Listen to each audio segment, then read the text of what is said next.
This is one of the most photographed places on the entire Camino de Santiago in Roncesvalles. If you know this place, that means that you're watching lots of videos or you simply walked through Pyrenees like us.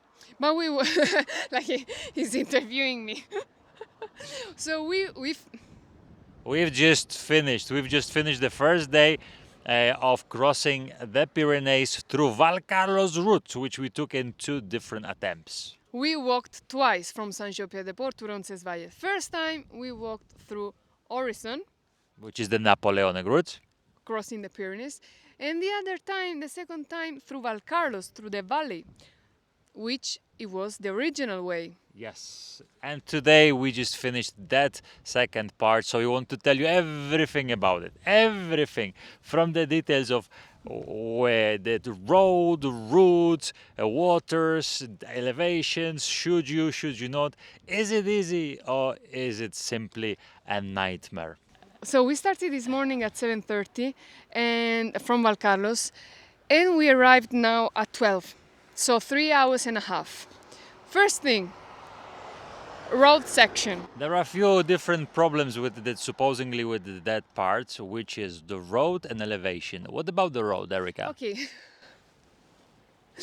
The road section, I think it's the downside. Uh-huh. It's out of 3 hours and a half for us, it was 1 hour, around 1 hour, give or take, of road section. That wasn't pleasant. That wasn't pleasant. How was the road? Was it busy? Was it a motorway? It was a wide road where also the lorry goes, big lorries go, but it's quite wide. It wasn't busy, maybe because it was early in the morning, but then we walked later, so it's in 2 sections, the road section. So first it was 25 minutes and the second one was 30 minutes. Am I the only one feeling confused here? Okay. Erica, you explain everything fantastically. 2 sections, each around 25 minutes, yes?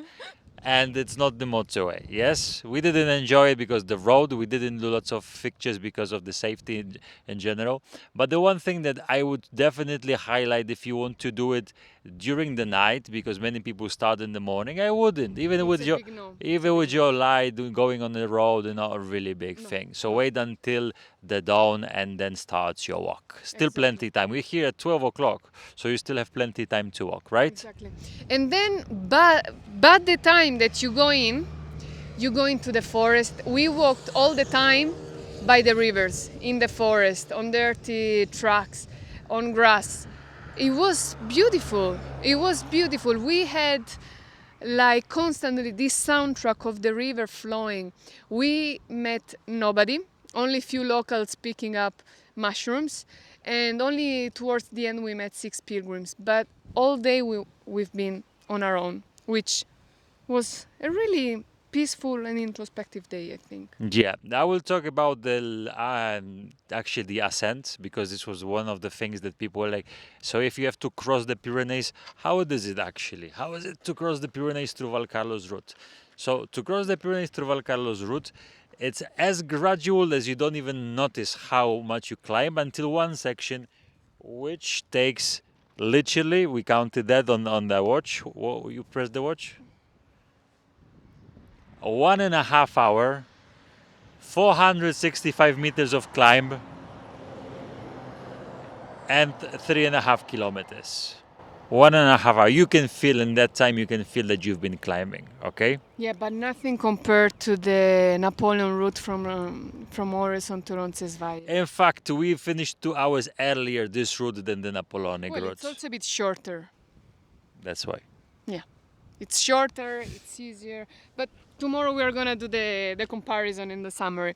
But yeah, the inclination is really gradual. So if you have problems with the knees, hips, thumbs up on this. Yeah. So anyway, we've enjoyed it. We arrived early in Roncesvalles. There is the big monastery just in the back, the famous monastery with 1,000 beds. 1,000-bed monastery, maybe a little bit more than, maybe more than 200, but and then the few pilgrims going that way to Burguete, and then following to Zubiri, Pamplona, Burgos, León, Astorga, Santiago. But there is the last one thing that we want to show you before we actually give into a different aspect of this life. That this sign here, which says, which I don't know if you can see, 200 790, is not actually the correct number. There is just in front of us, blue's also here. We haven't left the blue in there. It's just really silent. It's just really silent and tired.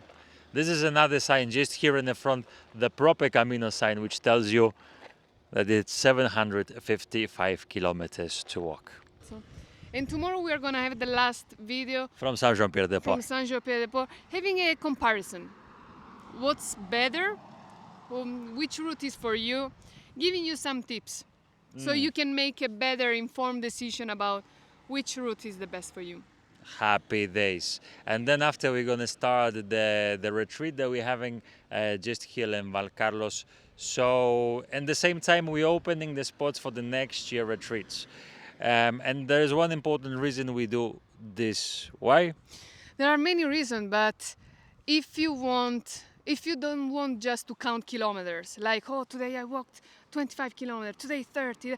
If you don't want to rush through the Camino, If Camino is something more for you, something also kilometers, but also something more, something maybe the inner journey that you came here to discover yourself, what you're doing, where you're going, and all of those important questions. I think that starting with us and the retreat, the journey within, and 2027, May and September could be something really interesting for you. yeah. Check our website, Caminotellers.com, and see you tomorrow on the last conclusion day from the bridge from Saint-Jean-Pierre-de-Port about crossing the Pyrenees with Caminotellers.